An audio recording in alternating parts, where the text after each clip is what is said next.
So I kind of like this overall last pick for Fate here. I think this is going to give them a very, very good way of defending off the early game pressure from Heroic. Yeah, big pit, big firestorm into Fatal Bonds, a lot of circles on the floor here. And then it'll be just, I don't know, you're going to see all the Undying heroes come back, Lich Undying type of heroes. That sounds like it would suck for an offlane player, not for me though. I love Lich Undying. First blood drawn, Fade and Big Num get it done up here. Not much the Chen can really do. I mean, he is auto-attacking for dear life, but it's not going to result in any return kill of any sort.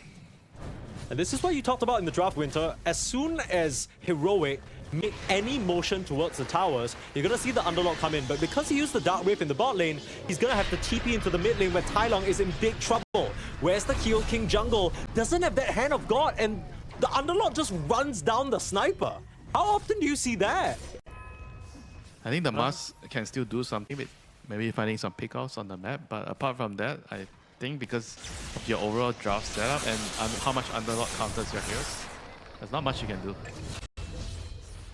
Good positioning there from Theodore to be the one breaking the smoke. Saves the sniper in that situation, but still GamerLegion starting to turn things on. Because he doesn't get like, such a good start, right? This is as good as he gets from the laning for Underlord. You get into a lane where you're against Brood and Chen. They're not the best heroes against you, and you get the free farm. Borrowed time forced out. TPs are coming in though. They're going to try and finish off Yamsun. It's not quite tanky at this stage in the game. Farming a bit too far forward. That is not the place you want to be farming Yamsun. Nope. Has to be taking the safer farm. Take away each other's farm, right? And they are constantly trying to figure out if there's a gank coming. Like Underlord kind of sniffs out something was happening. Like he backs off at the right time. But there's a stun. And him sniper, catching him off guard there. The Crimson still keeping him very tanky. Maybe it should have been the Abaddon in this position to die instead. The parry of GamerLegion goes down. They traded away though, Shadow Shaman to drop, but I think that's so worth it if you're Heroic. Sure, you lose a couple of the Serpent Wards, who cares? You kill the big bad Underlord. Tormentor is going to be up in a minute and a half, so that is definitely going to be an important objective.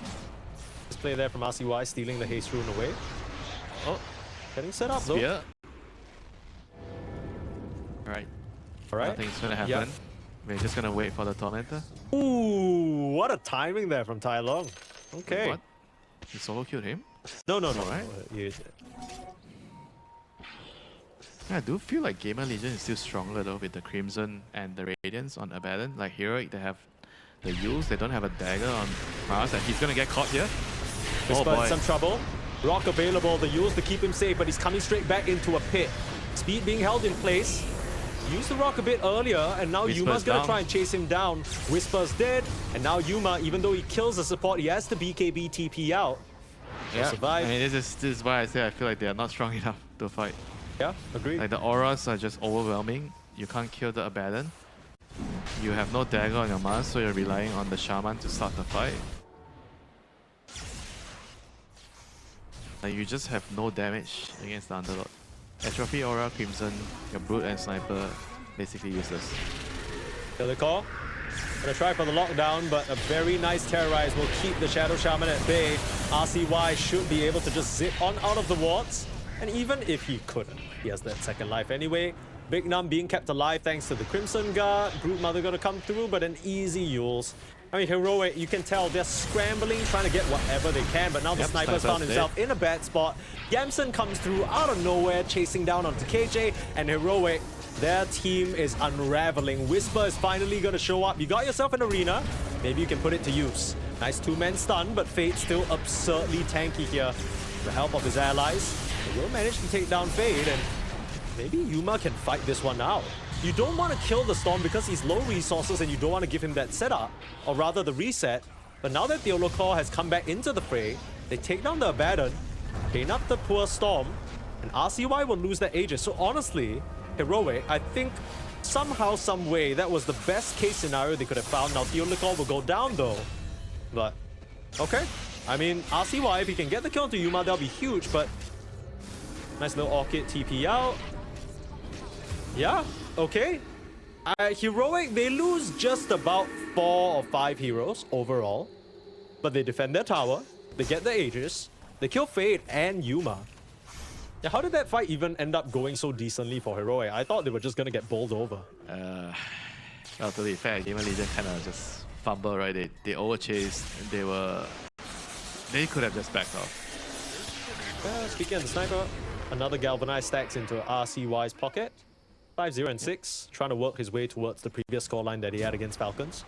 Right, when Whisper's in there, he gets a spear off. There's not much the GamerLegion cores can do without their BKBs. You don't really want to buy that item on the Abaddon. You're still working your way there on the Storm. And speaking of lack of BKB, you're gonna get speared up. Doesn't latch onto a tree, but you still should have the shackles. Here comes the Golem to cancel it. Now Theolacor's in trouble. Silence up onto Storm. It doesn't look like they'll have the damage. Yes, they do! Yuma clicks him down. That's not what you want at all. RCY getting caught. Now your Underlord's gonna escape back through the gate that he came from. No one on Heroic going down. And GamerLegion, they are fumbling this early advantage that they managed to get for themselves here. We were talking about, oh, you know, what are you gonna do when the Storm and Abaddon jump in? It's been kind of a quiet game from Yamsun, right? I feel like we haven't really felt the impact of this Abaddon just yet. RCY and Big Nam trying to set up onto Tai Lung. Snipers in big trouble. Pushed away. Still got the Hand of God. No, used already, but they're looking to punish. Got the control up onto RCY. And Tai Lung, he's laughing all the way to the bank. You sacrifice your life for me? Sure! I'm not the carry, I'm just a support sniper, bro! And I get it, you know? Finally, he joins his team. Think about using the... You can't stop Yuma, though, is the problem. Okay. Lotus reflecting the assassinate, that's pretty cute. Whisper now popping that BKB, nice spear, keeping Yamsun control, and Yuma starting to go to work. Pressures out, Whisper going for the second arena. It's a lot of magic damage, but Yuma's actually dropping low. Hand of God trying to keep him safe, he'll die on the first life. About their carry Heroic, they need to try and reposition. Tai Lung getting curse crowned up, RCY is going sickle mode. With the backup of the Aphotic Shield, he's able to get it done. Eyes on Yuma though, he's trying to salvage this fight for his team. Finally popping that BKB, looking towards Fate, but the problem is he just doesn't have enough damage to cut through that tanky Underlord. The spear will find RCY, and finally they've slain the Storm or not. The Aphotic Shield again bailing him out, and somehow, some way, GamerLegion are gonna hold. That was one crazy team fight. Such a long fight. You're gonna have to use it, one BKB, and you have to like sort of kill one of the heroes here. Found the Chen. Easy pickings there for RCY and Yamsun. This is the combination that you talked about. Blinking forward along with the Storm and getting it done. Trying to control RCY, but with the Lotus, they can't continue that chase. Looks like Tai Lung's been caught out. Forced up away, arena comes far too late. Tai Lung's already dead. No buyback on your sniper. Which one of the cores is gonna step up? It's RCY with a huge vortex to end the game. Heroic gets stamped out. They had an idea. They wanted to keep a ball up. They were a bit late to their own plan. But GamerLegion keeping it tight, getting it done, and you can see it's not all smooth riding for them. You know, basically over, you know, after that. You know, it was really, really difficult to come back after that. But you could see the potential of the Brute in the late game. You know, this hero is very, very strong. One of the hardest scaling heroes in the game.